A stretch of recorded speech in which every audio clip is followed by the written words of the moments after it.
This is Undaunted.Life, a man's podcast. I'm your host, Kyle Thompson. Let's get into it. All right, guys, today we got a special return guest to the podcast. His name is Joby Martin. So he is the founder and lead pastor of the Church of 1122 in Jacksonville, Florida. They also have campuses all over the place, but he's also a speaker and author. He's the host of the Deppen with Pastor Joby Martin podcast, and he wrote a book in 2022 this year called If the Tomb is Empty, Why the Resurrection Means Anything is Possible. He's got a follow-up book next year, but we'll talk about that then. He was also on this podcast on episode 307, so you can go back and check that out. But Joby is fast becoming one of my favorite people to follow because, you know, I like his sermon style and I like how he preaches and I like all those different things, but I've gotten to know him behind the scenes. He and I have had a lot of conversations because the first time he and I ever spoke to each other was on that first podcast interview that he did here on episode 307.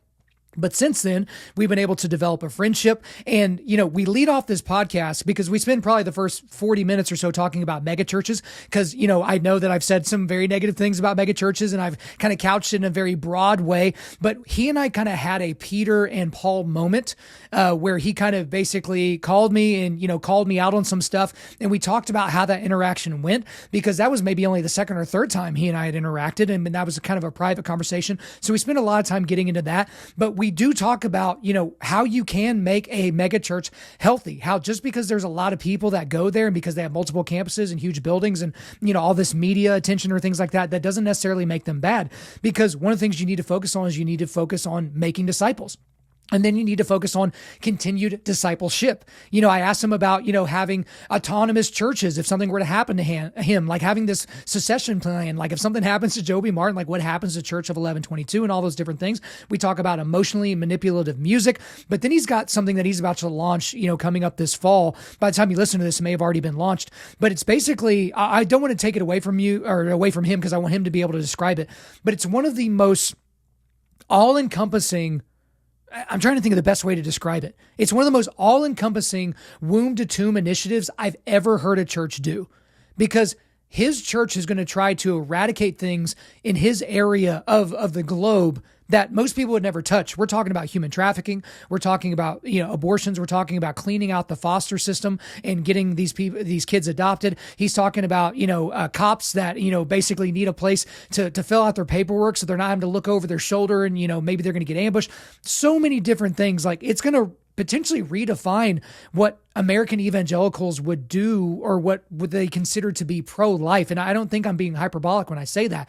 But also we spent some time talking about pastors that get in trouble for real reasons like Ravi Zacharias or Carl Lentz, but then pastors getting in trouble for reasons that don't make sense or maybe aren't that big a deal, like what recently came up with Matt Chandler. He's personal friends with Matt Chandler. So we spent some time talking about that. We spent time talking about the cultural influence of non-Christians like Jordan Peterson or Joe Rogan. And then at the end, you know, I always got to take it here if I'm able to. We talk about Jiu Jitsu. So guys, if you hate Jiu Jitsu, if you hate pastors that are forward with their speaking and the things that they say, you're going to hate this podcast. You may as well just skip it. But one thing I do want to say before we get into the rest of that, I do want to make sure that I acknowledge our sponsor of today's show. It is the one and only KC Cattle Company. Guys, I just made some of their pork chops yesterday, and my goodness, I've never made pork chops before. Okay, I've always been a steak guy or did some other things, but I made some pork chops, and they were absolutely unbelievable. But one of the main reasons why I like this company, aside from the products being amazing, is they are the only American meat delivery subscription that is U.S. military veteran owned, U.S. military veteran operated, and all of their beef, chicken, and pork products, to include their pork chops, are produced here in the United States of America. That's KC Cattle Company. So they specialize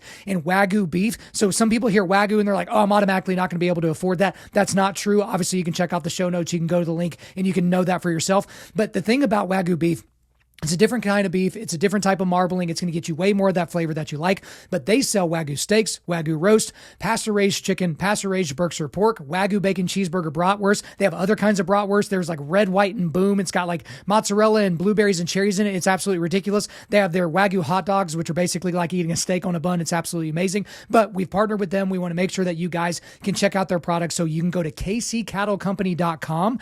That's kccattlecompany.com. Use the promo code Kyle to get 15% off of your order. Again, that promo code is just my first name, Kyle. That's Kyle for 15% off your order at kccattlecompany.com. Guys, We love this company. We support them. Just like we tell you all the time, you should support us. If you like the content that we're producing, you need to support you need to support, these companies that are creating these products to get to the market. These are good people over there. I vetted them myself. Obviously, we had the guy on the podcast to talk about it, Patrick. You guys need to support this company. Make sure you go out and do that. KCCattleCompany.com. But guys, this was a great interview. A lot of you loved the first time that Joby was on the show, and for good reason. Obviously, he kind of took me by storm. I thought it was just going to be another, guy talking to me about his book on the podcast, and it became one of my favorite interviews ever. This one is no different, so I'm not going to keep him from you any longer. So without further ado, let's get into it.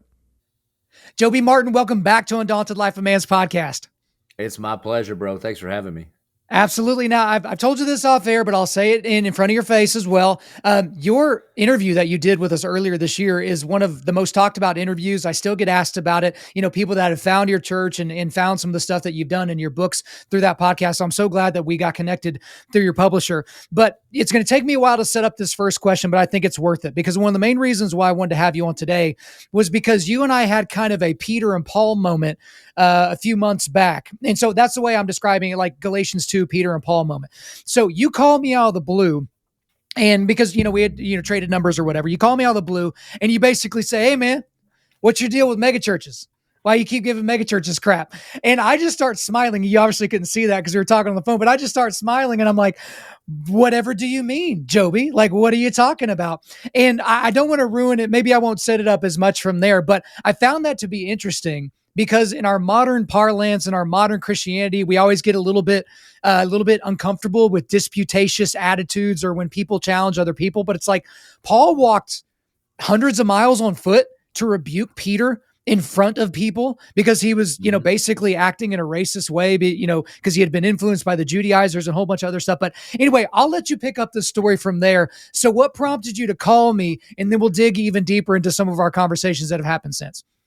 Yeah, so it's interesting. So the first time I was on your podcast, I never listened. I didn't know you. It was one of about literally 100 things I was doing because the book came out and I was doing the thing, right? Yep. And quite honestly, I started listening to you afterwards, and now I've probably listened to 40 or 50 of your Undaunted Life podcast, and a part of the reason too is my son, who is about to turn 17. He loves to listen to Joe Rogan, and I'm thinking, oh my gosh, like, what do I do with that, right? Yeah. I mean, you can fight against it and say, no, that's one way to handle it. And a year when he gets out of school, he can do whatever he wants. Anyway, I was trying to look for an alternative. You were like the closest positive influence Christian alternative that was still a manly man. I start listening to it, and then you're just ripping on megachurch all the time. And so I was like, bro, we need to chat. Okay. And my greatest concern was not whether people like my church or not. Honestly, that's fine. There's lots of churches.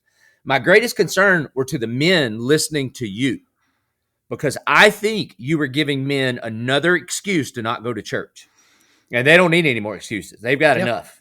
Yep. And they like you, and they like your aggression and all of that kind of stuff. And I just don't want you to lead people away from the body of Christ. And I don't think you do either. Right. And so I was, honestly, bro, I didn't know how it would go. I didn't really care.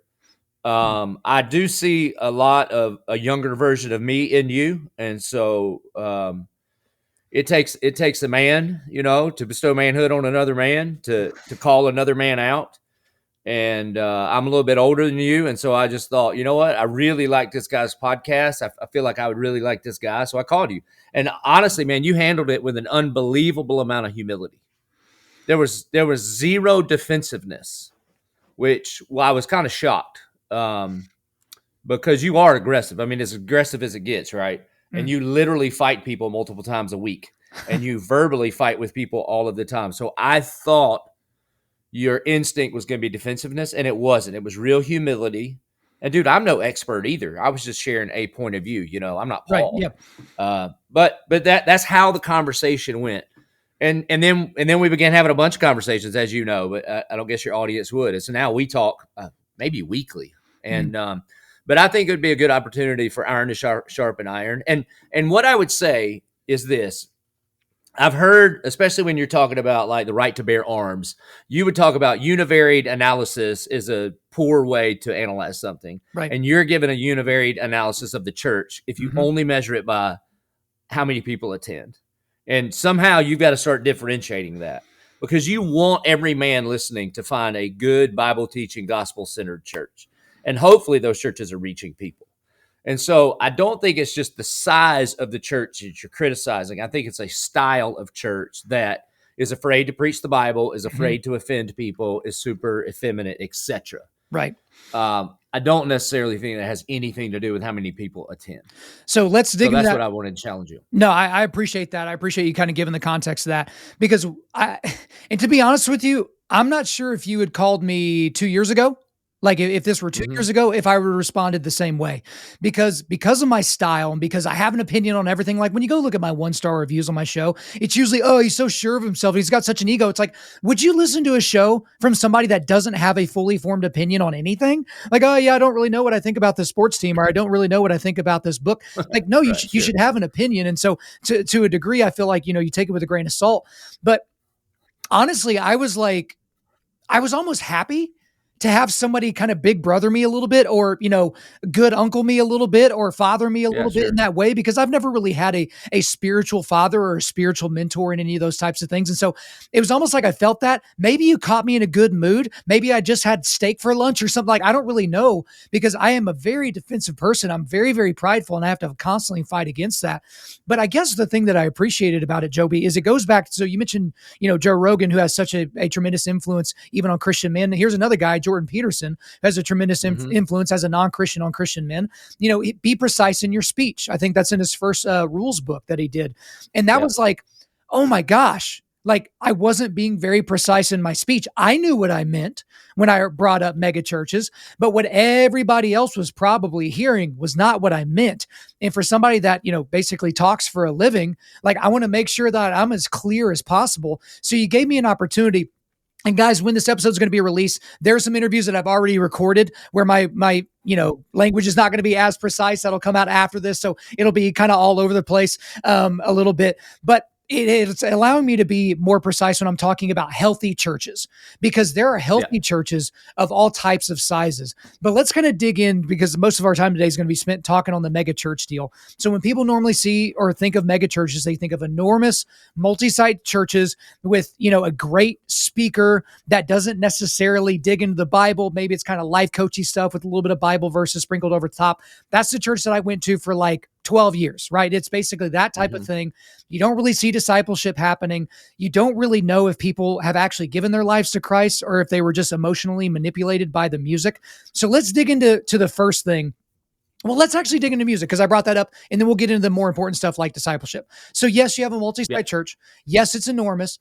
One of the things that really, really bothers me about churches of any size is when they start playing this emotional music during the altar call, if I were to colloquially call it that.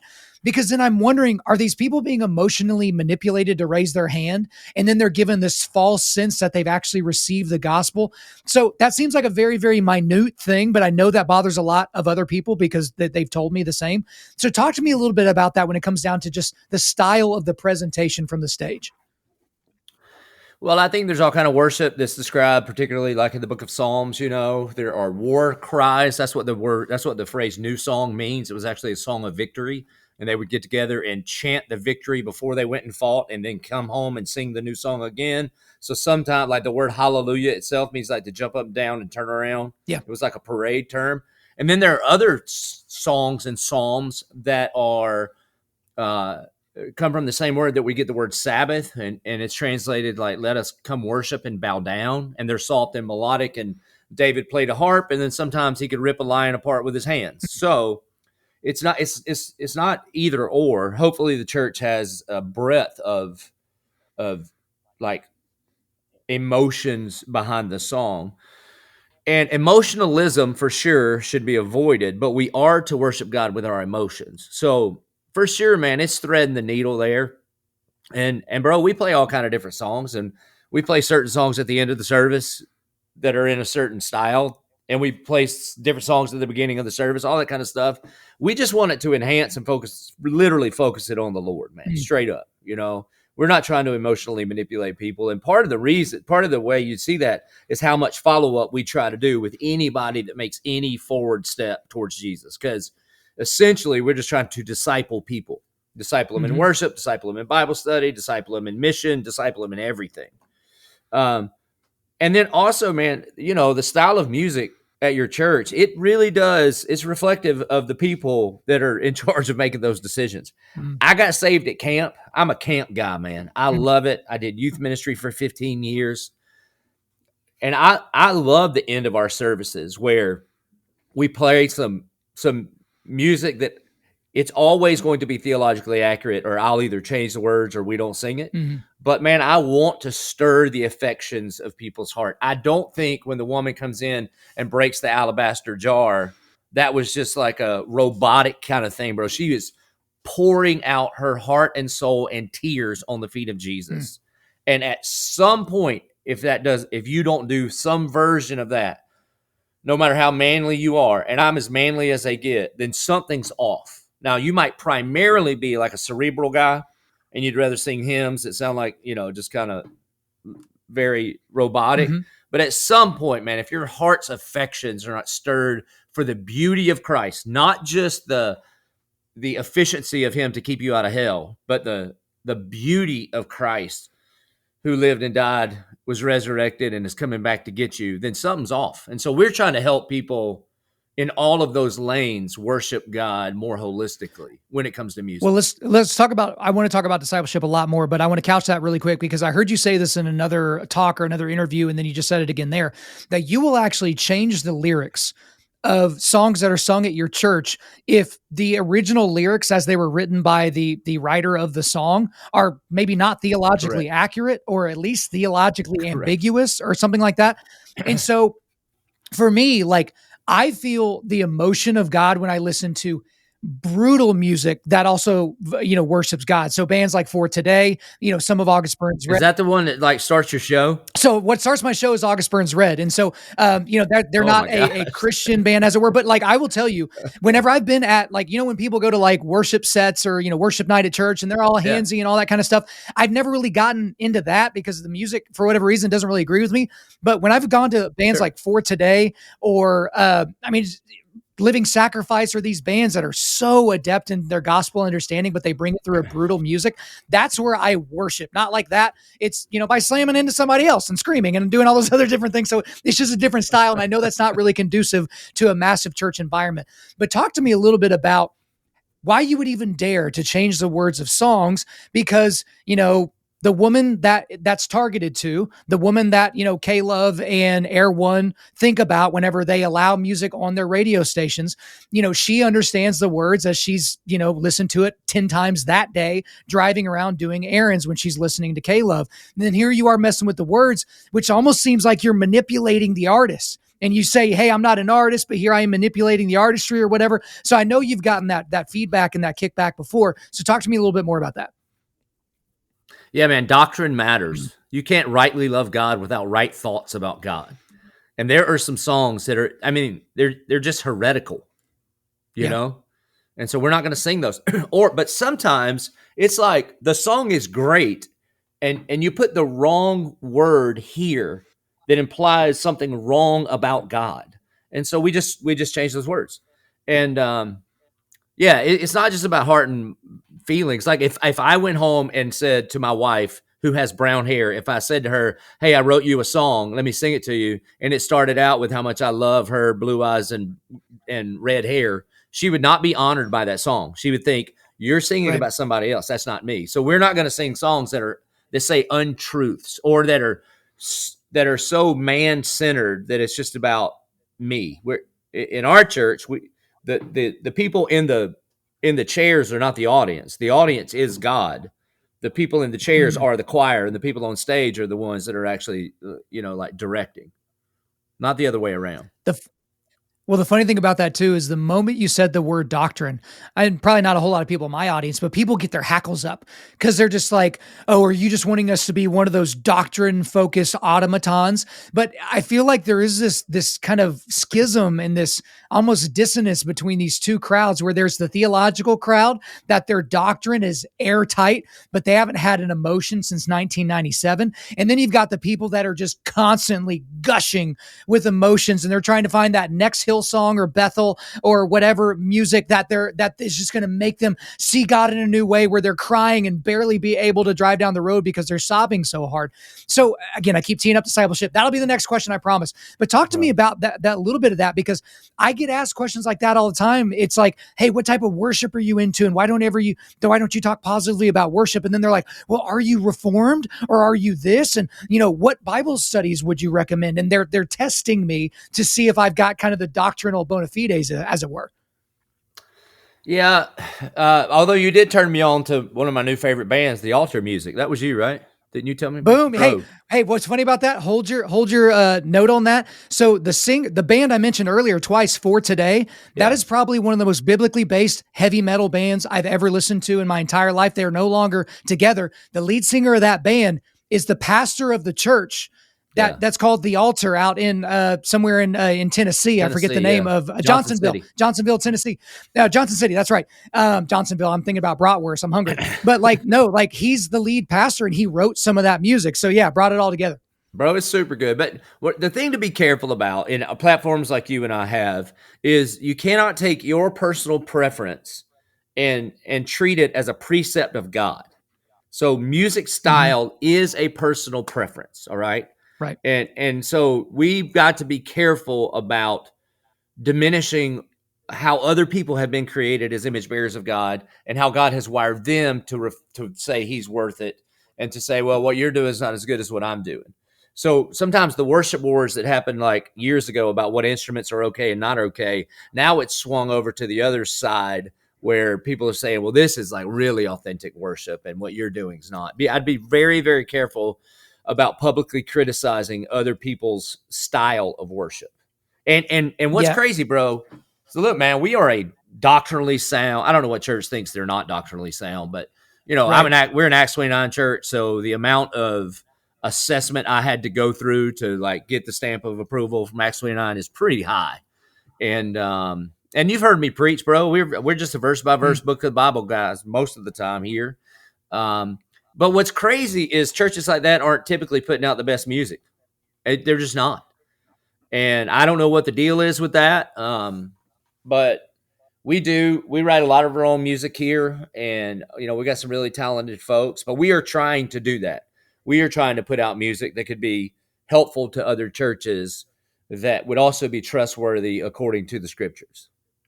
Yeah, you make a good point about those theologically based, doctrinally sound churches. It's almost like you're walking into a funeral when you walk into one of their services, and then you walk into one of these other places where it's the production level is off the charts and everything looks great, but there's nothing to it. And one of the things that I've complimented you on your style, which is why I've come to be such a fan of what you're doing, is that people with churches that are your size, that have multiple sites, that have the fancy graphics and all these other different things. Most of those pastors, in my experience, they will jump into the scripture and then they'll jump right back out to their TED Talk and they'll jump right back out to their life lesson or whatever. Whereas with yours, you will jump into the life lesson or the TED Talk and jump right back out and go into the scripture. So you'll just take a slight divergence and then you'll come back to the whole point of what you're talking about. What you just did 20 plus weeks on Psalms, on different Psalms throughout the Bible. And so it's I really appreciate that. But now let's get into the meat of kind of discipleship and kind of how you do that. Every church does discipleship different. It's some varying levels of they don't disciple at all. They just count you in the annual report as the person that raised their hand, all the way up to people that they're chasing you down in the parking lot to make sure that you've got, everybody's number and all those types of things. And so someone comes into your church and they make they voice that they're going to now follow Christ or whatever. Sorry, Calvinists, if I didn't, couch that correctly. But, now they're a Christian and the discipleship starts right at that moment. So what does Church of 1122 do with that person? So first of all, I want to celebrate every positive step towards Jesus. Now, I know the only way you can make those is if the Father draws you. But we want to celebrate that. Okay. Yeah. So a lot of times we'll have people raise their hands if they are signifying a first time decision to surrender to Christ. We're just trying to make every step simple and observable. So you can fill out the back of a card, turn it in. You can text the word surrender to 441122. We follow up with you. You can find anybody with a name badge on and just let them know. We literally have people spying on the hand raises and just kind of go up to people if we can. If it like makes sense, we don't want to be weird about it. But the number of people that raise their hand versus the number of people that actually let us know, there's a really big gap there. But that doesn't freak me out. I think some people have been coming for like 4 or 5 weeks, and the fact that they had the courage to just do this, knowing somebody could see it, bro, what an incredible first step to say, I am responding to the Spirit of God in my life. And oftentimes it takes them a long time to let us know. But then we have one of 3 lanes we're trying to get people into, either serving, a disciple group, or go on a mission trip.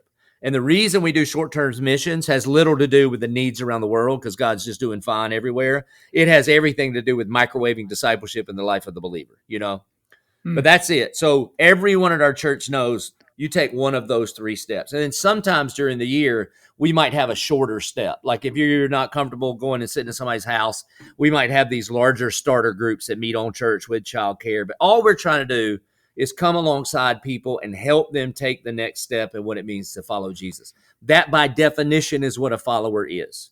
And so I developed this thing at our church that we call the discipleship journey. And it basically is you ask a few questions around our vision. And the question is just, what's your next step of obedience? And we're just always trying to get people to just take, one step at a time. So let's talk about how that then moves its way into actually getting numbers around salvations. And so your church is like many other churches where if you have a big weekend or you do a big event, you will say we had X number of people, profess their faith in Christ. We did X number of baptisms. We did all those different things. And I'm a metrics guy. Like I come from a baseball background. And so I want to see the numbers. Like I nerd out on some of that stuff.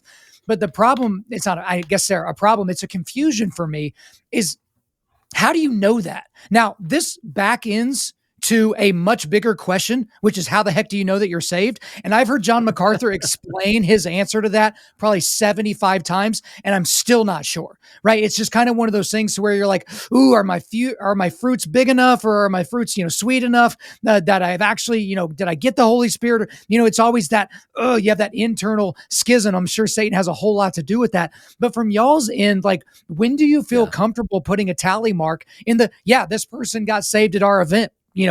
Call them or whatever. Because what we're trying to do is celebrate God, not us. And so it's so good that our church name is so dumb, and I made it up because we constantly talk about there's one name under heaven whereby you must be saved. It ain't my name. It ain't the name of our church. Okay. So we're just trying to let people see those good works and glorify the Father in heaven. The way I would respond would have a lot to do with the heart behind the question. So the people that I can tell are being skeptical, I typically say, well, if you make it to heaven, I'll be happy to introduce you to them. That's how we'll know. All right. Yeah. But I would say you want them all to be saved, right? That's what you're asking, because you want them to be saved. Correct. But about half the people don't. About half the people are like, that. I don't think that's right. Right. It's almost like they're like, oh, they don't meet my standards of categorization. And so they're almost like just pointing a finger or something. And the moment you do that, you're on Team Pharisee, not Team Jesus. I'm just telling you. Like Jesus healed the guy on the mat, said, take up your mat and walk. And the Pharisees couldn't see the miracle. All they could see is the mat. So I'm trying to figure out, are you looking at the mat or are you looking at the miracle that this person may have just put their faith in Jesus? Because bro, my story is, J.D. Greer's book, Quit Asking Jesus Into Your Heart. So that was me. I asked Jesus into my heart about 20 times at camp, okay. And then just to make sure, if you had a really good youth evangelist, all you got to do is get all the teenagers to question your salvation, and all the saved kids get saved again. And then it's just, you just keep doing that. And so we want to assure people that, it's not just a feeling, all of those things. It's not your hand raised that saves you. I say this all the time. It's not your hand raised that saves you. Is the life, death, and resurrection of Christ that does. It's his work. It's not yours. I mean, I can't tell you how many times I say, if for the very first time you are admitting, believing, confessing, then would you let us know by raising your hand? That kind of thing. In fact, there are oftentimes, if I have a friend of mine teaching here and I feel like the salvation invitation was just a little bit fuzzy on who's supposed to raise their hand, then we're like, don't put those numbers down. And the only reason, you've heard all the thing, every numbers is a life, all that matters. But as the lead pastor of this organization too, the Bible talks about fruit a lot. And there are ways that real farmers measure fruit. They really do. And it's not like they just measure one thing. They don't just say, how many apples did we have this year? There's a lot that they look at. And I'm not just trying to measure vertical growth, like how many people were here at Easter. What we look at more than anything is the horizontal growth over time. Like, all right, if this many people raise their hand and we baptize this many people, and our disciple groups aren't growing at a relative rate, then what's wrong here? What are we not doing right? How are we failing our people and not helping them take next steps? So that's what I'm trying to look at.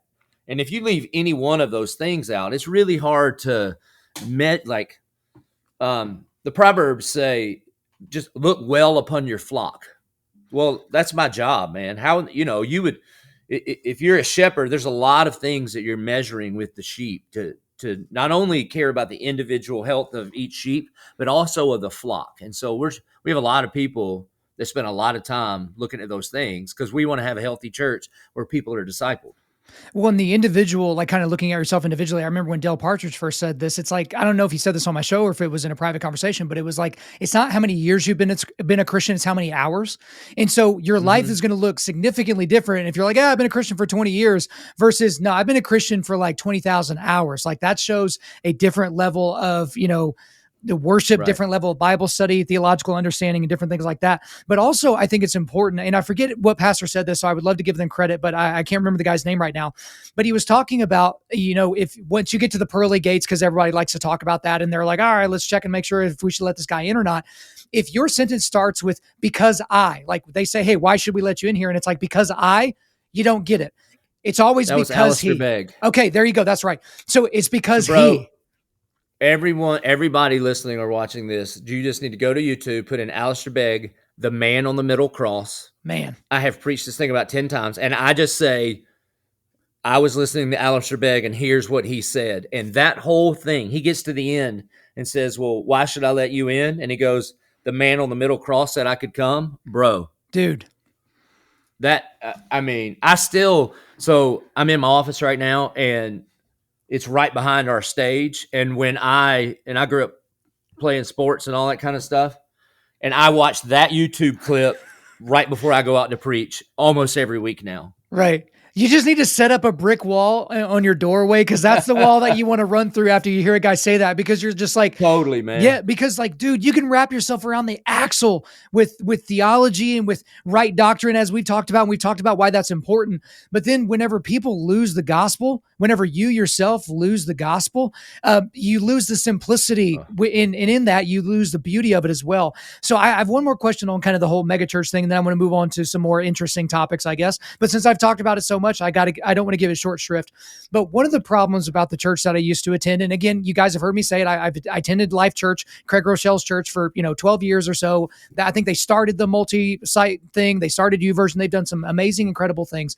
But I remember whenever I was kind of a leader amongst the volunteers and things like that, I asked one of their main pastors about what would happen if Craig got hit by a bus and he, didn't show up to Life the next day. Like, what would happen to all the churches in Oklahoma and the ones in Florida and the ones in, Colorado and New York and wherever they were spread out at the time?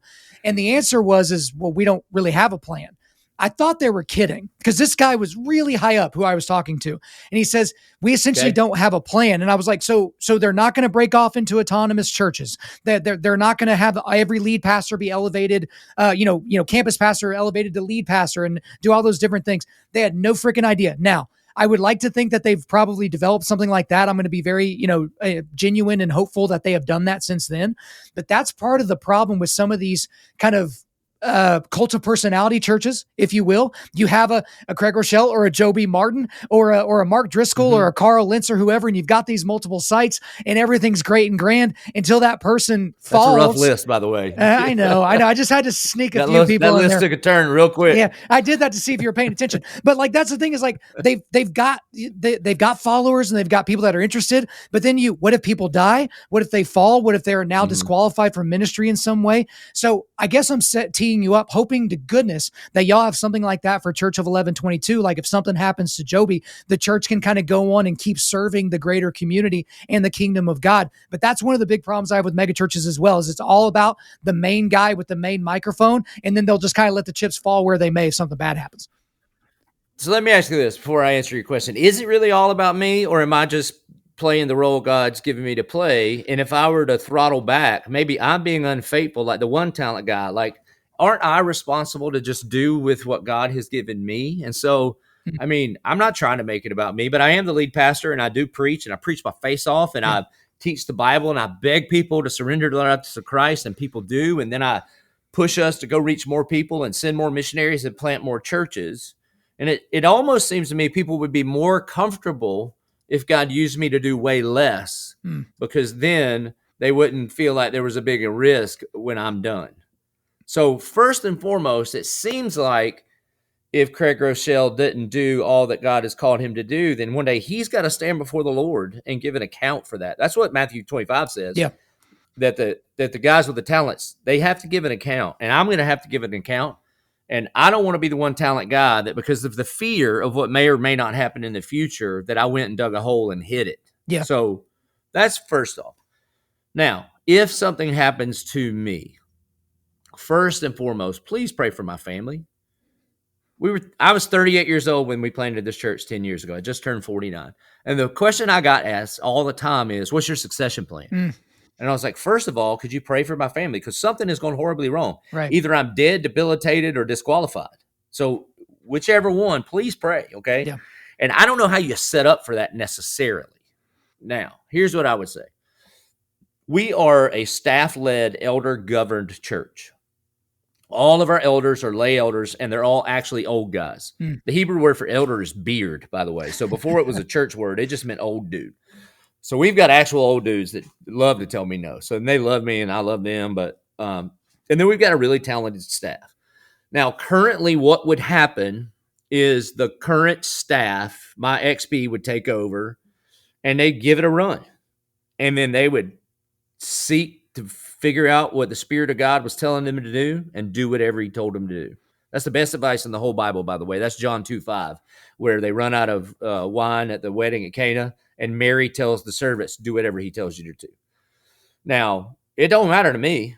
If you want to change the name, cool. If you want to roll off all the campuses and the churches, we are set up to be able to do that. And we have like legit campus pastors, and every single one of them could preach. But we would just see in that season, just like we didn't know exactly we didn't see this coming. So I don't know exactly how we would be able to map that out. We do have all kind of insurance and all kind of crazy stuff, so everything be paid for. But man, we would just see. But I don't know that you can make plans on all the bad things that may happen one day. You know, it's really hard to take ground. Like, I don't know the army that says, you know, as we put together this game plan, what we've really got to plan for is losing the battle. So hopefully I'll get to preach and lead until my turn is over, handed over in a really healthy way. I still want to be around here. I mean, I've given my life to this place and these people, and these are my people, man. This is my family. I love these people. And I also want to say, bro, I'm really, really sad that you had a bad experience at that church. And I'm sure you could find a handful of people that would say the same thing about this church. I'm sure. But that shouldn't stop you from serving in a church, and it shouldn't stop churches from doing all that they need to do. Well, and I appreciate that. And just to be very, very clear, the problem with the church that I went to, with Life Church, it wasn't as much the church as it was the fact that I didn't realize that I had gotten I had served all I could serve and I had gotten all I was going to be able to get in about 2 years, right? Like I got the point. That is almost like a church for dummies church. And then they almost want you to roll off to other churches. They've said that, like, we'll help you find another church that kind of fits where you're at in your current walk with Christ and all that, which, okay, like, some kind of a problem, but maybe that works. I don't know. And then, the church doesn't have an elder board. It has like a board of directors. And, there's a lot of stuff that I find to be issues with the things that they do over there, to where it's like, whenever they stand before Christ someday and have to give an account, I'm a little concerned about some of the decisions that have been made that have been great for growth, that have been great for planning churches and doing all these other different, really big, otherworldly, let's go hang out with Kanye West things. And then it's just kind of tough on the back end. So the one thing, so I want to kind of get off that, because there are a lot of people that go to. But I, while we're talking about Life Church, since you mentioned them, they have been unbelievably helpful to us. Yeah. Just so you know, like the kingdom heartedness towards our folks and learning from them, they've just been really great. So, but I did want to just say that out loud. And I appreciate you saying that. And again, to everyone listening to this, because I know there are lots of guys that listen to this, like perhaps thousands that go to Life Church. And again, as I'm trying to, in my imperfect way, be more precise in my language and be more directing in a way that's positive overall, I'm going to stumble and kind of make some claims, but there are people that go to Life Church for 3 months and then they want to tell you everything that's wrong with Life Church. But it's like, when you go for over a decade and you see kind of behind the scenes and do some things, you have some different things. And, if you don't point out things that aren't going well, then you don't really know where you can improve. But one thing, but I will say, let me give a little commentary on church growth stuff. So we do, especially when we first started, and we haven't changed anything. I just think the world changed. So we don't do any like attractional model stuff. We just books of the Bible. I teach for an hour. We sing. We don't do cover songs and stuff like that. We ain't showing video clips of movies. That's not what we do. We just glorify God and worship and word. Now, we try to do it in an engaging way. But I think what happened, Kyle, is the guys that grew up in that model, which was really Rick, Bill, and Andy, really paved the way for most of us.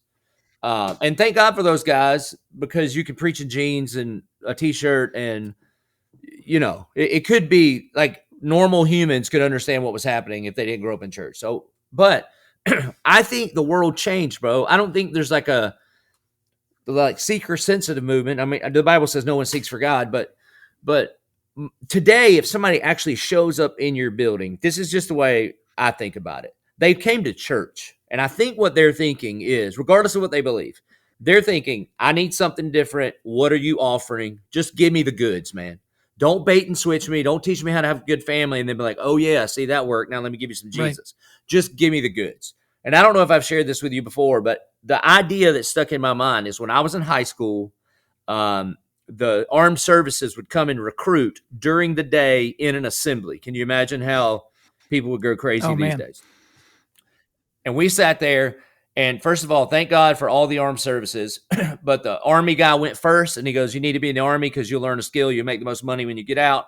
The Air Force guy went next and said, hey, don't be in the Army. Somebody will shoot you. Be in the Air Force. You get to stay, like, you work 9 to 5, live in an apartment. The Navy guy was like, these guys are crazy. Come, you can see the whole world on Uncle Sam's dime. And they all talked too long. And the Marine went last. And he said, well, the other guys went over their time. I have 2 minutes. And then he stopped and he just panned the crowd. And he said, but that's okay, because there's only like 2 of you that have what it takes. If you're one of those 2, come see me. Lines out the door. All right. So that's how I preach.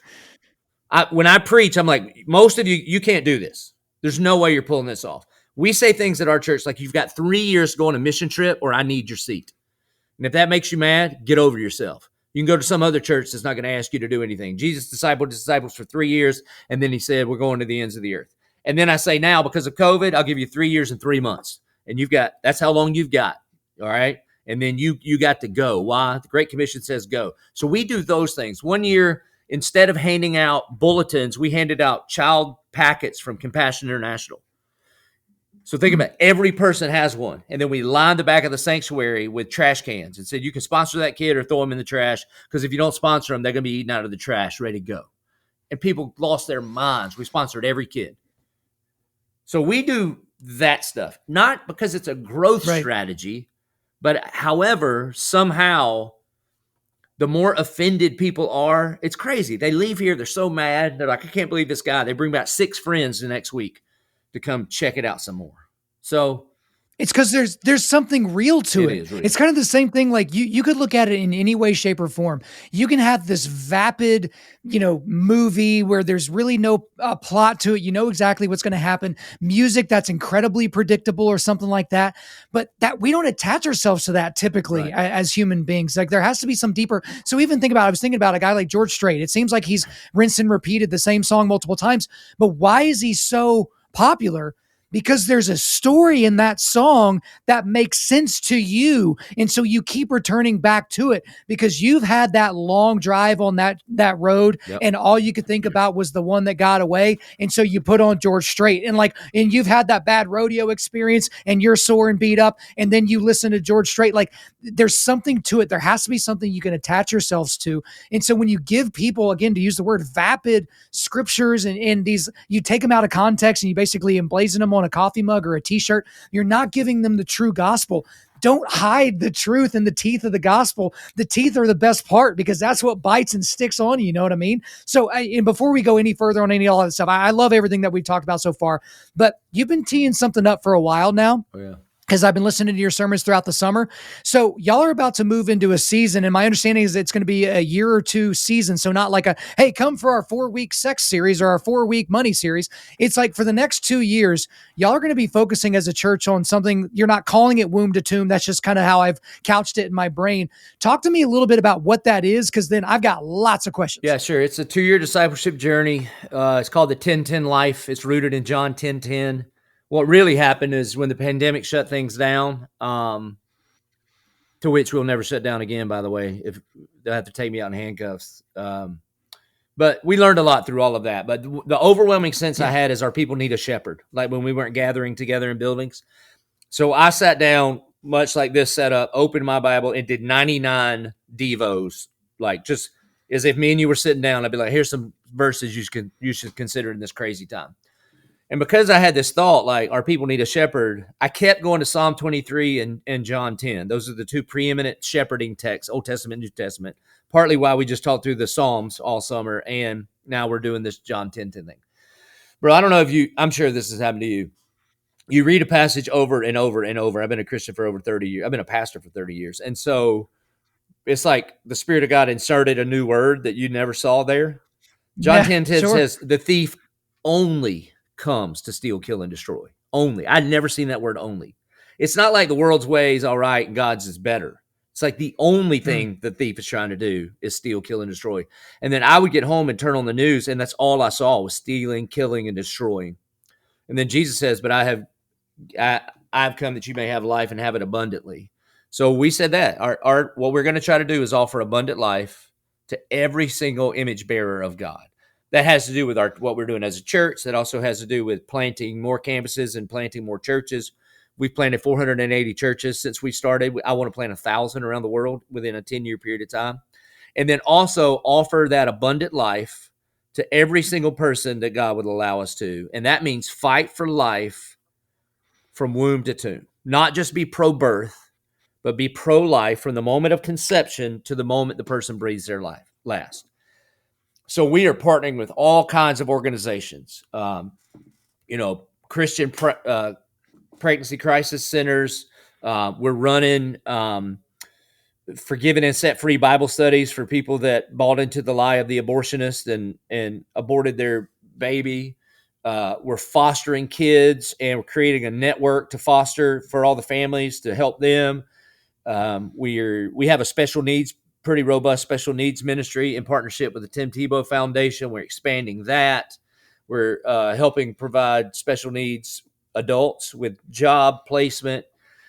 One of the things I'm excited about is we're raising up an army of lay chaplains to come alongside our first responders and help get the backs of those that fight for a living.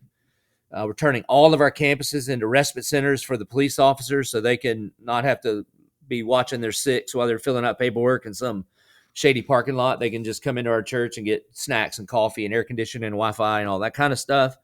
We're fighting against human trafficking, partner with the Tim Tebow Foundation. Timmy goes to our church, so we partner with them on a bunch of stuff. Fighting for the mental health, particularly of our upcoming generation, because the adults failed the upcoming generation, and suicide prevention. And then also starting a senior adult ministry. One is to like take care of the really old people that need care and love and value. And then also keep the like about to retire from my vocation, but you don't get to retire from the gospel group engaged and not wasting their life picking up seashells. And so we're running this thing for we're starting it over the next 2 years. It will shape us for the rest of our life as a church. So, I mean, that's just an incredible goal to have, but there's no but here. Essentially, that is so many things, Joby, because some churches have trouble. Hey, we need to raise X amount of dollars so that they can have this water well somewhere in a country that you've never been to. And they have enough trouble pulling something like that off. But I mean, you're talking about lay chaplains. You're talking about, pro-life stuff. You are talking about pro-birth stuff. You're talking about fostering children, human trafficking, people that have mental disorder. You're talking about all that stuff. I mean, just logistically, how in the world are you going to keep all that straight? How are you going to put that off? Is it going to be some sort of a combination of, partnering with Tim Tebow and his foundation to do the stuff that they're good at? Are y'all going to try to become the experts? Because I've had this conversation with people as well. There are people that want Undaunted.Life to create this, that, and the other thing. Mm-hmm. And in my head, I'm like, do I want to create it and then compete in the marketplace that thing is created for? Or do I want to just offload that to people that are already doing that and they live and breathe that entire thing? So how are we pulling this off? Well, one of the ways is because we're a really big church and we have lots of staff and I can dedicate people to run these things, but it's primarily partnerships. It's primarily fueling and funding and raising awareness and challenging our folks, and especially men, to stand up and act like men and go volunteer at the pregnancy center, go volunteer at the refuge house where the people rescued from human trafficking will be. It's help create a support network. It's the large majority of it. There's a lot of money required and a lot of time and volunteer hours. But we can do it because we have a lot of people and they need to be like hands dirty. And here's what's great about this too. And whatever it is that God tells you to do in our church, we want to fuel and fund that. This is not an exhaustive list, Maybe there's all kind of things that will come up, and we just want to encourage people to do whatever the Spirit of God tells them to do. See, the real preacher at 1122 ain't me, man. Jesus says he's going to send the Spirit, and the Spirit is going to teach you. So if you've ever learned some Bible stuff, you didn't learn it from me, because I can, I'm an expository preacher, and I can expose you to the Bible. I cannot expose the Bible to you. Only the Spirit of God can do that. So I just want people to have, like in John 10, the sheep know the voice of the shepherd. And so I want our people to tune in and whatever he tells them to do it. That's different. Here's what happens in the Christian world all the time. The sheep go first and ask for the shepherd to come bless the thing they're doing. We're trying to do it the other way. And so that's what we're about to get into. So with that in mind, how do you intend to equip the flock with the necessary information because again, equipping men to push back darkness, that's why we're here. That's why Undaunted.Life does what we do. How are you going to equip them with the necessary tools in order to fight back? And I say that in this way. So just recently I spoke at my church and presented how to defeat pro-abortion arguments, defeating pro-abortion arguments. Now that is one segment of the slew of things that you described that y'all are going to be tackling for the next, starting in 2 years and then beyond that. But a lot of the people that showed up to that talk were not equipped. They were well-meaning. They were pro-life if they had to pick a side and, check a box or something like that. For sure. But their entire worldview would have fallen apart if I had said to them, well, what about if the woman's raped? Well, you don't have a uterus, so how could you possibly make a declaration in this particular subject matter? And the thing is they needed to be equipped. And you and I have talked about this before. You run a very, very dangerous, you're running a dangerous race or playing a dangerous game if you're a preacher that preaches the news cycle only. And, it's good to pop into the news cycle from time to time, especially when there's human suffering at stake. But when you're just preaching about, the FBI raiding Mar-a-Lago, that's probably not the best use of your time, Pastor. But the thing about it is I am concerned about these people that are going to be gung-ho, and then they're just going to fall completely flat just because they don't have the information. So again, I described one thing, just, the pro-life side of things in terms of people not killing their babies in the womb. But how are you going to make sure that these people are equipped to push back in these ways? Yeah, so my primary job, man, is to teach the Bible and inspire people to do whatever he tells you to do. And then we partner with a whole bunch of people to equip in specific ways. Now, one of the things is like, you shared a YouTube link of you speaking so that I could put a few bullets in my gun if people have those kind of things. So I could say real quick, here's some ways that you can answer these questions. But we will be like a clearinghouse for all kinds of partners and ministries in our city to use our facility and our people and meet here to train their people specifically for what they need to do. The way we talk about it here, our church is way more like an aircraft carrier than it is like boots on the ground. Okay. This is where we house people, we train people, we fuel people up, and then we send them off into the front lines. I mean, the way Paul would say to do it is that you equip the saints for the work of the ministry. So that's what we're doing. Things like foster care, bro. I don't know anything about foster care. I don't know the first thing about it. I just know we're supposed to help in that arena.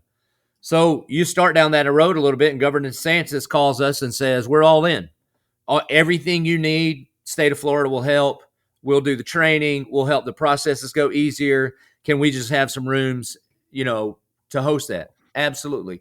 The First Coast Women's Service is the anti-abortion pregnancy center, gospel-centered place. We've been supporting them for years. All they need is more people, more help, and then they host classes on how to train us, etc. So I try to stay in my lane, be the preacher, and do church. I talk about anything the Bible talks about. Abortion is not a political issue. It's a gospel issue that has been politicized. These are very different things. Freedom is not a political issue. It's a gospel issue that has been politicized. So we talk about these things. However, I am sensitive that I want to be a pastor that is a movement for all people to discover and deepen a relationship with Jesus Christ. But you don't get a pass if the Bible clearly articulates what is right and wrong just because of your politics. You don't get to be on the other side of the Bible. A lot of people would love to have that pass. Now, we got more ground to cover in this conversation, but for guys listening to this show that want to help in any even generic way with the stuff that y'all are doing out there, how can they help? If you just go to our website, coe22.com, then starting in 2 weeks from now, whenever now is, it'll be everything. It'll be everything we do for the next 2 years. Okay, so guys, that will be in the show notes. I'll make sure that'll be in there. But I would definitely, guys, if you're podcast listeners and things like that, I know guys reach out to me like, hey, who should I be listening to? What sermons and all that? And some people that you've listened to recently aren't preaching anymore, and so you got to you got to have some people come out of the bullpen for that. So let's actually transition into that because that came up in another conversation I had here recently. I was talking with Elisa Childers, and we were talking about pastors that have been disqualified, and we were talking about some different things. And Elisa, she's awesome, and the work that she's doing is crazy. Yeah. And like, dude, she's knuckles. She's really, really nice. But she is knuckles and she will fight you. And I love it. But the thing that is interesting to me is I'm wondering if we're seeing the beginning of a trend that is going way too far in the other way. So let me set that up because I did a horrible job so far. So there are churches and there are ministries that have hid, but they've hid all the problems from their churches, mm-hmm. right? They've hid the problems and they've hid the sexual peccadillies and they've hid the money that was being pushed around. They've hid all of that, and then it came out in the wash later, and then it's caused them to be even worse because the cover-up's always worse than the lie. But then here recently, there was the situation with Matt Chandler, who, the thing that was put out in the public about what happened doesn't make any sense. Like, why would you say someone can't preach right now? He refused to use the word sin. He called it unhealth. It doesn't make any sense, but now everybody's imaginations are going all crazy. And then also, I remember you during this summer, you apologized at the beginning of one of your sermons because you said something about breastfeeding, I think it was. And dude, like, I was trying to catch up with all your sermons. So I had just listened to the sermon that you were apologizing for your comment. I didn't even remember the comment because it was so innocuous. The comment, coming through my ears, I was like, what? So part of my thing is like, it seems like what's happening at the Village is that they took a situation that wasn't a big deal and they made it the biggest deal possible. And then it's now on everybody's headlines and it's all over Twitter, and that will follow a pastor like Matt Chandler for the rest of his life. And then something that, in my opinion, you didn't need to apologize for. You disagreed. You felt like you needed to apologize, and that's your thing. Are we maybe getting too soft on apologies now, where we're trying to appease people before anything really happens? Does that make sense? I feel like I'm maybe not making sense in how I'm couching it. Well, yeah, our current situation doesn't make sense, so it's really hard to Yeah, like how the clarify. heck do you even describe it? But I hope like obviously like Robbie I know what you're RZIM saying. should have known what was happening whenever Robbie was doing his stuff, and that should have been Mhm. front page news, and they should have talked about it from the beginning. Everything that happened with Hillsong, Carl Lentz, and Brian Houston, that should have been front page news from the beginning. They should have owned up to it. The Catholic Church, you're not going to fall out of my eyesight as well. Like all this stuff should have been talked about, but it's like we don't want to be apologizing for stuff that's not actually sinful, do we? For sure, for sure. So we'll start with me first. Yeah, I was joking about breastfeeding. I was actually trying to set up the word hesed in the Old Testament is a word picture of breastfeeding, like, and it's for it's like we cry out and God gives us the thing we're crying for. That's what hesed, steadfast love, means. So I was trying to say it was like a really good thing, but I was joking. Way back in the day, a lady was breastfeeding on the front row, and I found it a bit awkward. Okay, and so, dude. Oh boy. I Oh mean, boy. the militant breastfeeding crew went crazy. I mean, absolutely Yeah. like lost their mind. Okay, so the reason I apologized, I do try to be very precise in my words. The Bible says careless words stab like a sword. So intent, you've still got to take responsibilities for things that are your responsibility, regardless of your intent. So if I was in your studio right now and I'm playing around with a knife and it slipped out of my hands and stuck you in the neck, it doesn't matter whether I meant to stick you or not. There's a problem, and it's my responsibility. And so that's what I said. I'm sorry. I was careless with my words, and that's really all I said. Then in that same sermon, though, about 30 minutes later, I did come back and say, let's talk about words. And let me just tell you, if you can't handle hyperbolic speech, you're not going to like this church. It's going to be a I've problem. never actually killed a cat. I don't like them. I actually don't like the Gators. Okay. I'm not going to like them. Just some things that my actual email address is not jimmycrackscorn@idon'tcare.com. That's a joke. Okay. Mm-hmm. I'm just joking. And you're not going to like the teachings of Jesus. Because he told people, if your eye causes you to sin and your hand causes you to sin, gouge it out and cut it off. And I don't think the one-handed group like sent him an email like, hey, wait a minute, everybody's going to think I lust, So, because I had to address that. Now, this current situation that we're in, bro, it's terrible, man. For sure, cover up is terrible. But you don't get to solve covering up with gossip. That is not the solve. And there's a whole bunch of people, groups of people that call what they do a ministry.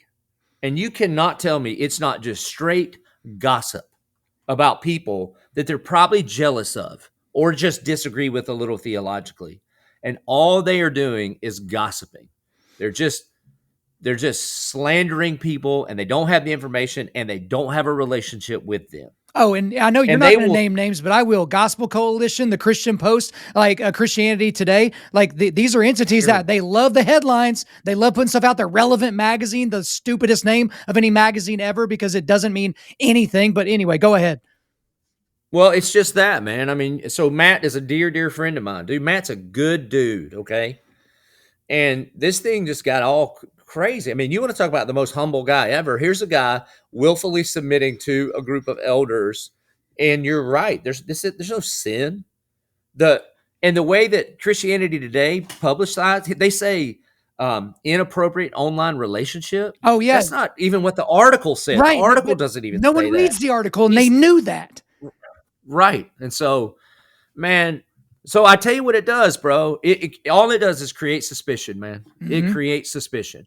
The Rise and Fall of Mars Hill podcast thing is one of the most popular things. All it does is raise suspicion. So, because, all right, I'm loud.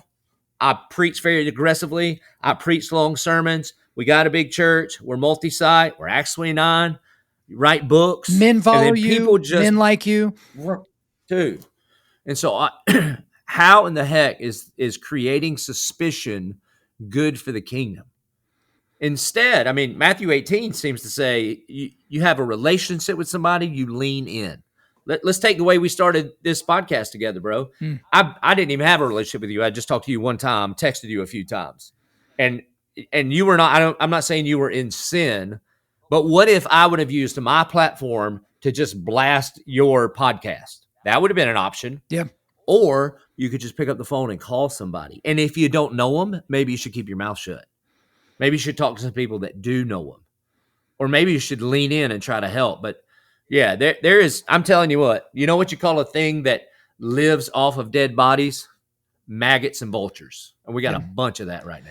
So Maggots and vultures. So with that in mind, I feel like, I named the names. You can go back and rewind it. I'll not name them again. And again, we don't really know what happened in that situation with Pastor Chandler. We don't know with a bunch of these different situations. We don't know. We weren't there. But and again, if you're in any type of PR or crisis management, if you've done any type of training in that area before, which I've done a little bit, it's like you only admit to what the public knows about. And so like that also creates suspicion. But one of the things that's very interesting with all of this is the fodder it gives to the deconstructionist crew, to the progressive Christianity crew, to the ex-evangelical crew. This is a growing thing. And that's one thing that I mentioned with Elisa. I don't know if I maybe mentioned it off air, but I was like, these ex-evangelicals will go from dozens of followers on TikTok to tens of thousands, hundreds of thousands of followers on TikTok in a few weeks. And I'm like, well, that's a app that is ran by the Chinese Communist Party. That is one of their plans to help erode America from the inside. Don't you think that's one of the things that they would want to do, is to elevate the voices of these really good looking, really nicely produced ex-evangelicals that have deconstructed and found Christianity to be wanting, but they're kind of like mealy mouthed version of morality to be like the best thing that's ever come across. And so I find that to be harmful in a lot of different ways, because I'm all for truth. I'm all for justice. I wish Ravi Zacharias was alive when all the things came out about the stuff that he did, so that he would have had to have suffered on this planet and face judgment on this planet. That's just kind of where I come from these things. Again, I'm really, really aggressive, but talk to me a little bit about that. Cause I know that you've not come to blows, like literally, but with the ex-evangelical, the progressive Christianity, the why aren't you being nice? You're not loving your neighbor type stuff. Some of that's wrapped up in the stuff that we heard with the C word back in 2020, the V word. You're supposed to get to take care of the C word, even though it doesn't help you not get the C word. All of those things are kind of wrapped up in this thing to where it's like, I think you're just being mean, Joby. You're being too aggressive. You're being too mean. And you're also causing me church hurt, which is apparently the biggest tent ever, to where if you ever stubbed your toe in a church and all the way up to the main pastor raping you, that you've been this part of church hurt. And it's like, those people that have experienced actual church hurt are the ones that are going to not benefit from you saying everything that could ever possibly happen that's negative is church hurt. I got to stop talking because I'm about to pass out. You go. Not, but if you experience church hurt, it'd be more accurate to say these individuals at this church hurt me. It's not like the whole organization came against you and conspired against you to hurt you.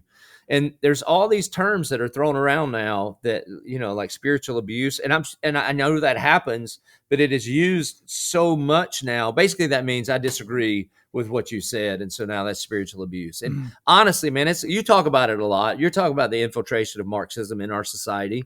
And as it makes its way in the church, then what the really Marxists that don't even know they are, that are only see things in a power dynamic differentiation instead of like the Bible sees it different in the federal headship based on like Romans 5, either your head is Adam or your head is Jesus. If you begin to immediately see it in power dynamics, then they just create a new glossary of terminology for churches, and they're doing the same things there. And so here's what I found, bro. If COVID taught me anything, no matter what I do or say, it's all three little bears. For some people, it's not enough. For some people, it's too much. And for some people, it's just right. Well, listen, man, all I can do is grab the plow, not look back, and go in the direction that Jesus has called me to go. And if anybody wants to come with me, let's go. But I am not placating to either the people right of me or left of me. I'm just going to try to do what he has called me to do. But it is a very, very sick situation that we have right now. Well, it's a sick situation, and it's almost impossible to traverse because, I mean, I think you mentioned this one of our first interactions where it's like you got two emails back to back.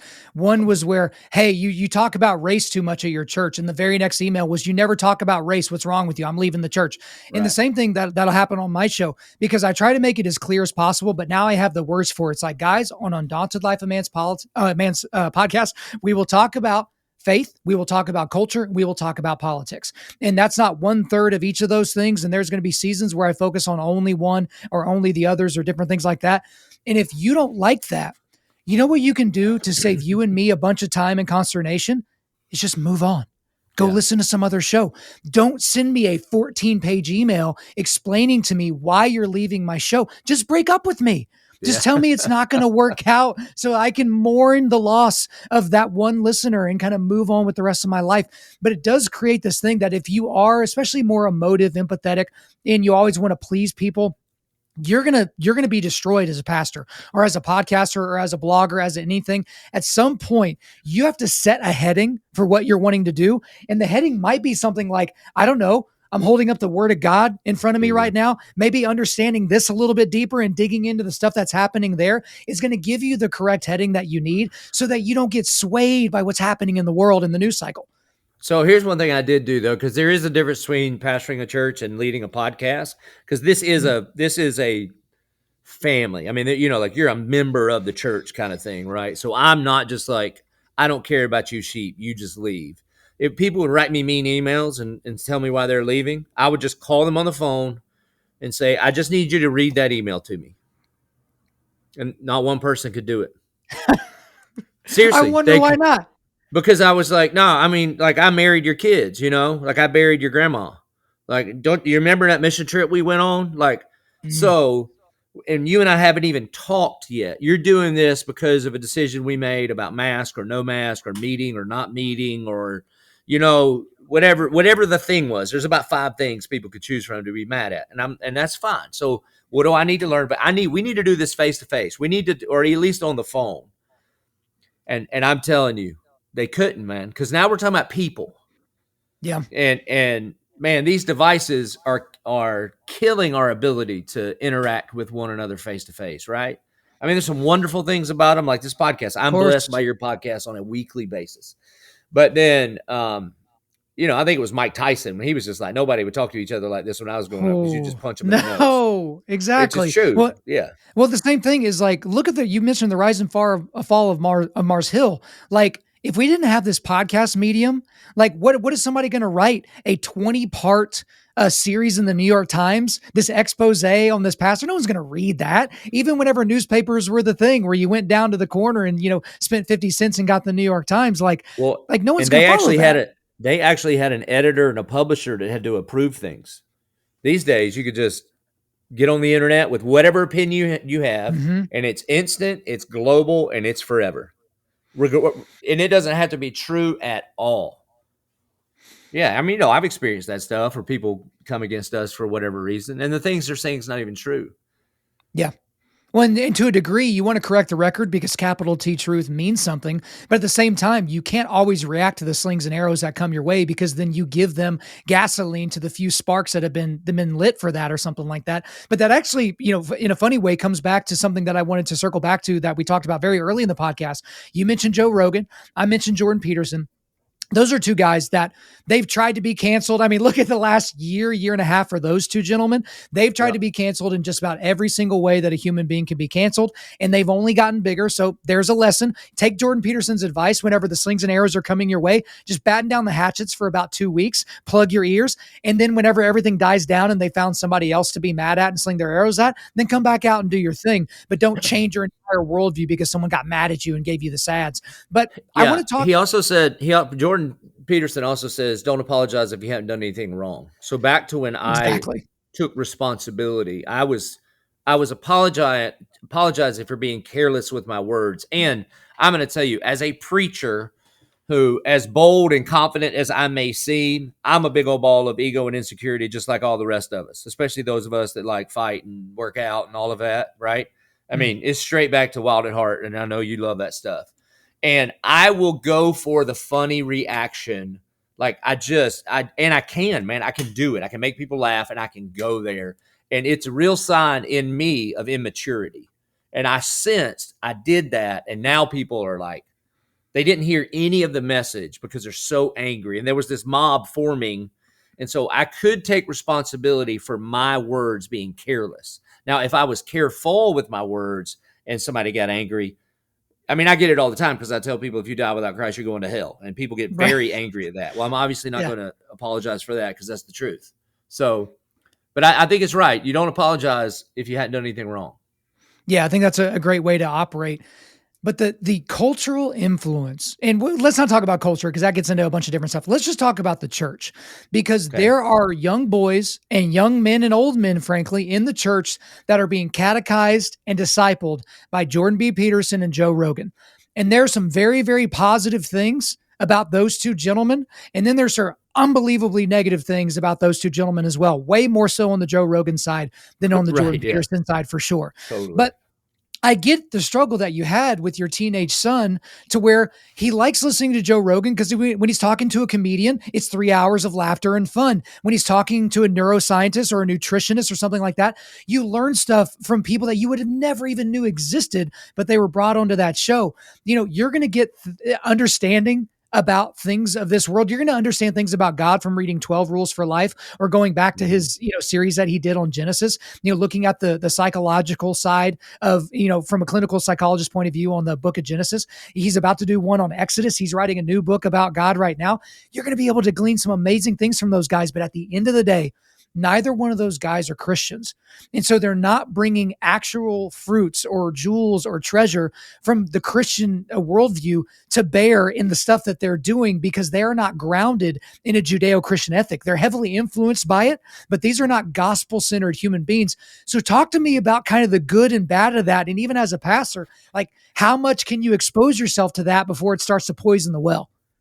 All right. So, all right, don't crucify me here or any of your people. Give me a little latitude theologically. I'm as Very conservative as it gets. Like, Jesus is the way, the truth, and life. No one comes to the Father except through him. Doesn't it seem to you?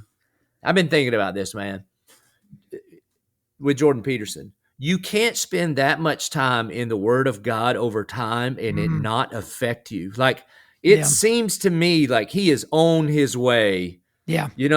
Like, is he just not using the right terminology? I mean, hey, every time he talks about Jesus, he cries and says he loves him. And you know what I mean? Like, so I'm not ready to I'm no one's judge. We all know that. But I was just thinking about it.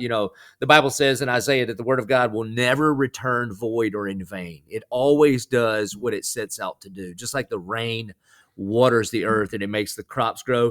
You cannot study God's word like that dude has been in the word, even if it's with the wrong motive and the wrong angle. It's changing him. It is he talks about God way differently now than he did 3 years ago. And he talks about the supremacy of Christ differently and all these things. He just needs, in my opinion, like I could tell Jordan Peterson anything, he's a smart dude. He needs an actual conservative, Bible-believing, evangelical theologian to help him out a little bit.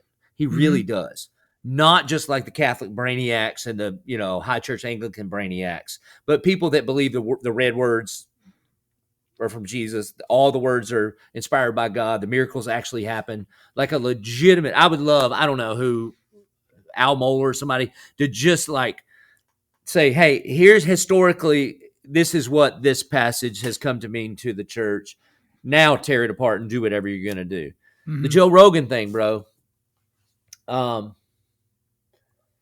Honestly, bro, I swear, I wish I could get my hands on that dude. I think if he hung out here for a year, he'd have to choose for this day who he's going to serve. Either keep serving himself and his flesh like he is, or put his faith in Jesus. But even he is on his he's more of like just a conservative journey, more so. But it's hard, man. It's hard. Mark Driscoll, I don't know how much people would like me quoting him, but that's a smart dude, man. He says that when it comes to culture, there's one of three things that you do. I think this is really helpful. He says some things you just reject. You just outright reject it. And then there's some things that you just receive. Like, it's just good as is. It's God's general revelation to us all. And then there's a section of things that we need to redeem. And so I think instead of just looking at either of those guys and just putting them in either camp, you dissect up the content and say, no, I'm going to reject that. I'm not, every time Jordan Peterson just talks about how we all evolved to be here, I'm rejecting that. There's some things I'm just going to receive just like he says it. And then there's some things in there that are very redeemable. The same thing with Joe Rogan. I think a part of the draw to Joe Rogan is very few men have actual friends these days. And they feel like, they feel like Joe Rogan's their buddy sitting in the truck just talking about interesting things. Yeah. And they're kind of it's like a voyeuristic friendship with a guy that is way cooler than they will ever be able to be friends with. And so they just kind of latch onto it. I think that actually makes a ton of sense, because it's like, people will listen to podcasts. Like, we've had ours since 2017. And so people talk to me when they meet me for the first time. They talk to me like they know me, because to a degree, they do know me. Like, you've met people that have maybe watched your sermons for a while, then they move to Jacksonville, and now they go to your church and they meet you for the first time. They feel like they know Joby. They feel like they know the family, kind of a thing. The concern that I do have, even with a guy like Joe Rogan, is people love to have their ears tickled, and they don't like to check the work, and they don't like to check the sources. So when a guy like Joe Rogan will say, oh man, the Bible, we can't trust that now. Like, we don't even know that Jesus actually really existed. And it's been translated and retranslated so many different times. He has no understanding at all about how the scripture has gotten from the people that were the scribes that were, basically making copies to how it got to us today. He's so unbelievably ignorant on that particular subject. And so, he's quoting his like freshman community college English professor. Yeah. Or his philosophy. Who was also high, 20 years old. Right. Yeah, totally, and so their philosophy professor, that's like, oh, those types of things. But in one thing, because Driscoll's come up a few times in this podcast. So Mark Driscoll right now, guys, if you're listening to this right now, he's got a podcast for his men, and I could look it up later, but if you search Mark Driscoll, I think it's called Men. I can't remember, but he's got like a podcast just for his men. Real men. That's right. And so it's every Wednesday. He has men that gather at his church there in Arizona, and they do some different things. He is in the middle of a blistering week by week manhood series that he's releasing on that right now. And so I've not listened to the Rise and Fall of Mars Hill. I'm not going to spend 20 hours listening to that. I'm just not really interested in it. If you say he's disqualified from ministry, okay, maybe I can take that. All I know is that I am getting a tremendous amount of value out of the things that he's saying right now. And he is taking his truths that he's spitting right back to the scripture. This is not, hey, I'm taking this because I read a growth model book, or because I got my MBA, or because, some Eastern philosopher said I should probably start saying things a little bit in this way to make it more manageable for the entire population. So again, don't be so quick to dismiss a guy like Mark Driscoll because, the people that made the Rise and Fall of Mars Hill don't exactly like him. Did you have something you want to say on Mark? I don't know personally, like you were talking about Chandler, I know personally what's going on there. And so, I can, that leads me to make some decisions, and know that Chandler's going to be just fine. And God bless him for being so humble and doing what his elders are asking him to do. But I don't know all the details of what went on in Mars Hill, even though I know a lot of people there and stuff, but I will tell you this. So I'm not in a position to say whether he disqualified himself or not. That's not my call. I don't have anything to do with that. But that dude is one of the most gifted Bible teachers in our generation. And if you're going to cancel people because they did a bad thing, then you better cancel the book of Psalms, because the guy that wrote the most of them was a cancelable guy. And yet God redeemed him. And God remembers David's story way different than David's story. Like it says about, bro, when you get into like the later chapters of 2 Kings and stuff, it'll say, and he followed in the footsteps of David, who never sinned against the Lord. It says things like that, was always upright before the Lord. No, he wasn't. That's a redacted history because of the good news of the gospel of Jesus Christ. So God's been making straight lines with crooked sticks for a real long time. And we need to restore brothers. We need to love brothers. We need to call out sin where there's sin, particularly when you have a relationship with somebody. We need to invite people to have accountability in our lives, right? But it needs to be for the sake of restoration. And we've got to be, there's got to be a lot more grace. And you are going to be the one that misses out if you cancel people just because they've ever done anything wrong or they said something you didn't like. Well, and the way that dude, I still listen to him all the time. Well, and the way that I've described it to people is so, like, one of the greatest things that I learned from Ravi Zacharias is that every worldview has to answer 4 questions: origin, meaning, morality, destiny. Origin, where did we come from? Yep. Meaning, why are we here? Morality, how do we tell the difference between good and evil? Destiny, where do we go when we die? Now, he didn't make that up. Like that's, wisdom from passed down from centuries that he just kind of packaged in a different way. So am I supposed to never say that again in the off chance that someone's like, Ravi Zacharias, a rapist, came up with that. Right. How dare you say those things? It's like, dude, if you don't believe that words spoken by sinners can be redeemed, then don't just throw away Psalms. You need to throw away about 2/3 of the New Testament, right? Because those are written down by some people that did some pretty awful things, up to and including murder. Yeah. And so, yeah, there's a lot of stuff that we could talk about in there. But I know we're kind of wrapping up towards time, so I'm going to pick one last thing to talk about. I want to talk about Jiu Jitsu. So I did not know this about you the first time that we talked, but you haven't just trained, you've made it all the way to purple belt. I just got my purple belt in January of this year. Now, we almost right after that had a baby, and so I have not been able to train nearly as much as I would have wanted to. But as we get into 2023, I'll be back on the saddle kind of in a more regular training schedule. But I found nothing as an adult male that has been more impactful for me overall in terms of my development overall as a man, church and Bible studies and all that stuff notwithstanding, than jiu-jitsu. Because if you're trying to cultivate spiritual, mental, and physical resilience on a daily basis, go train jiu-jitsu on a daily basis. If you've got an ego problem, you need to go get wrapped up by a 16-year-old blue belt, then you just get dumped on your head, and here you are, this 40-year-old guy with biceps, and it's like, yeah, it's not going to work out well for you. Tonight is comp class, and guess what? I'm going to look around and there's going to be quite a bit of hammers and very few nails. And I don't know which category I'm going to be yet whenever I walk in there. But I beg guys to train jiu-jitsu. We have a relationship with Origin. They make the best gis on the planet. Guys, use my promo code Kyle to get 10% off to buy your gis and all that stuff. That's all great. But talk to me about what got you into jiu-jitsu, because you had an athletic background. You could have just stuck with the bench press and bicep curls until, you got to an age where it's like, I used to work out and I used to be strong, and you don't have to anymore because you have enough gray in your beard. But why go and do that? Because that's a hard sport for a lot of people to get into, brother. Yeah, it's I've been a competitor for a long time. I guess I started playing sports like 5, 6 years old, baseball, and played football in high school, wrestled in high school and college, and then was enamored by all the MMA, UFC stuff. So like I was in college when that came out in the early 90s, and we used to have to go get like these bootleg VHS and watch it. It was crazy. And man, there was a guy at my church that he ran a gym, and I led his son to Christ. And he was like, you ever thought about coming and train? And I was like, I'd love to, but it's too expensive. And he's like, free membership, let's go. And it was a Gracie school back then. And I just started training, and just like you, fell in love with it, dude. You have never been so humbled in your life, especially. So this is like 15 years ago when I first started, and relatively athletic, lift weights, can bench press relatively a lot. And then you would just grab on a 50-year-old man, just looked like a piece of dough, and he would absolutely dominate you. And then you would go the absolute other direction, be a 20-year-old skinny kid, 6'3", weighed 145 pounds.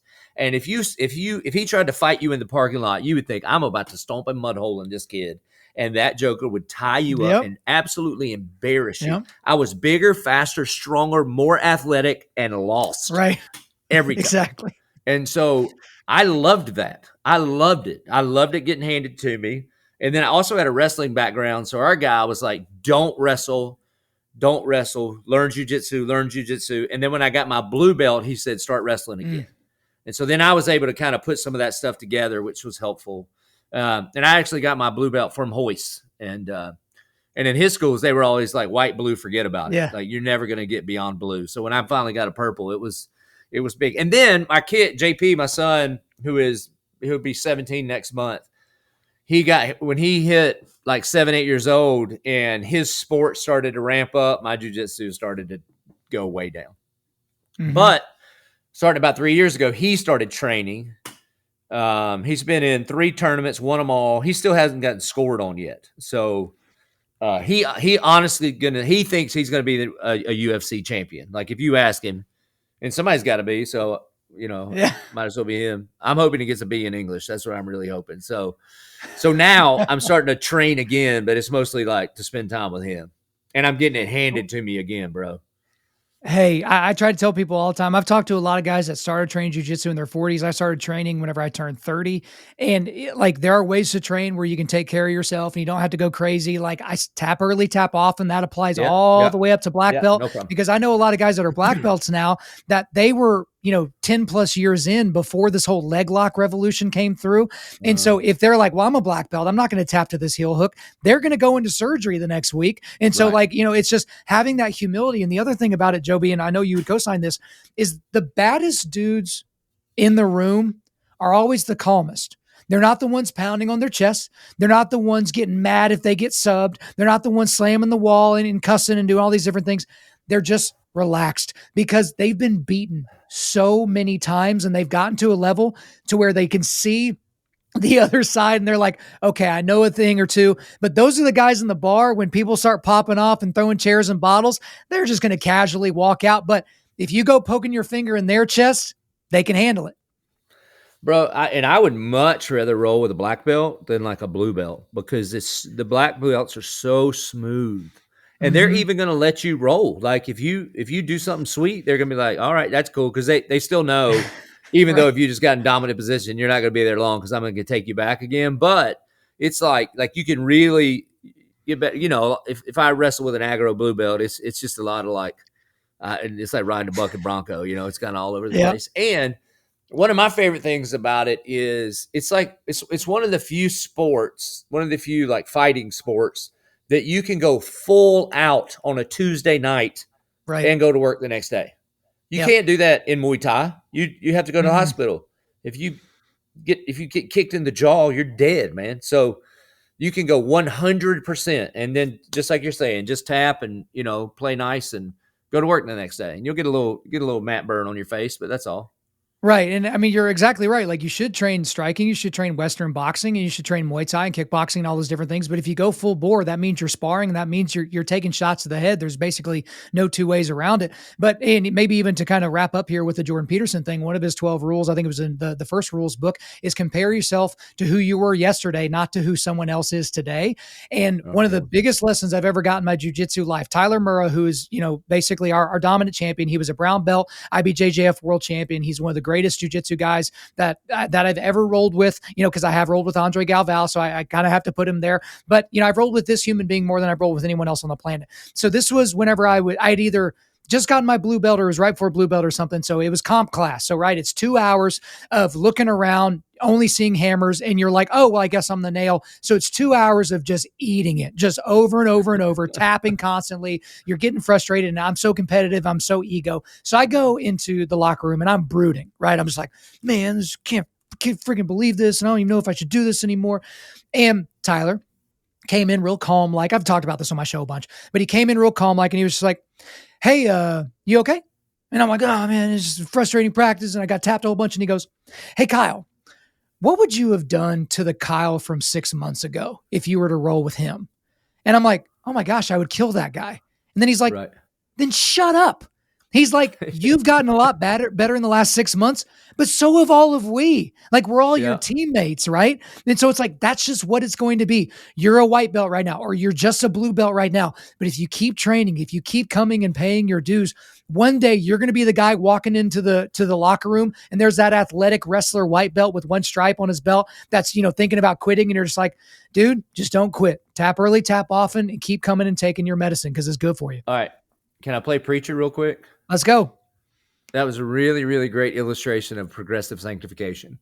Because oftentimes, man, we have a day and your hands in your head at the end of the night and you're like, man, I suck. I cannot believe me. How did I do that thing again? Look at that again. Say that again. And maybe the Spirit of God, like your coach, could come in and tap you on the shoulder and be like, all right, have you taken steps to follow me since a year ago? I know you stumble. I know you tap. I know you get choked out sometimes. But are you still moving in the right direction? Okay, well, then get your head up, because I am confident of this, that he who began a good work in you will bring it to completion on the day of Christ Jesus. So don't quit. Keep fighting. Keep progressing. I think that's awesome. That's exactly what discipleship is, and I cannot think of a better place to leave this conversation. We'll certainly have you back on. You got some books coming out next year, and you got more stuff going on, so we'll make sure we get you back on here. But for now, that's all for me. Is there anything else you want to get off your chest? Yeah, man, keep doing what you're doing. And I need you to think about, pray about ways to use this platform to encourage all, especially the men that listen, to find a good Bible teaching church to be a part of, not just be critical of. And if there are changes that need to be made, because no church is perfect, man, maybe that happens from the inside as you serve and lead, as opposed to from the outside throwing rocks. Roger that. You got it. Joby Martin, thank you for coming back on Undaunted Life, a Man's podcast. Thanks, bro. There you go, guys. I hope you enjoyed the return appearance of Joby Martin on our show. But before we let you go, we are going to do a quick resilience boost. At Undaunted.Life, our mission is equipping men to push back darkness with content that forges spiritual, mental, and physical resilience. And just a reminder, do not forget to go support the sponsor of today's show, KC Cattle Company. Go to kccattlecompany.com. That's kccattlecompany.com. Use the promo code Kyle to get 15% off your order. Again, that promo code is just my first name, Kyle, Kyle, for 15% off your order at kccattlecompany.com. So the links I've got for you today, I've got a link to If the Tomb is Empty. That is the book that we talked about on episode 307. We didn't talk about it much here, but obviously when we have him on next year to talk about his next book, you're going to make sure that you have read that one. I've got a link to the Church of 1122 website. So again, guys, if you're wanting to support the stuff that they're doing there, especially with all the stuff that Joby talked about, that's one way that you can do that. And then I've also got a link to Joby's Instagram. All right, guys, thanks so much for listening to the show. We do appreciate it. Wherever you're listening to this, please subscribe, rate, and leave us a positive 5-star review. If you want me to come speak live at your event or on your podcast, just shoot me an email to info@Undaunted.Life. That's info@Undaunted.Life. Follow us on Instagram and like us on Facebook, and check out our website for everything else, including how to donate to keep more content like this coming your way. Just go to www.Undaunted.Life. And as always, we want to thank the band August Burns Red for allowing us to use their music for our content. The music on this podcast is their song Cutting the Tides, which is off their 10th anniversary re-recording of their album Leveler. The links are in the description. I'm your host, Kyle Thompson. Remember, keep pushing back darkness, keep forging spiritual, mental, and physical resilience, keep seeking the Lion of Judah.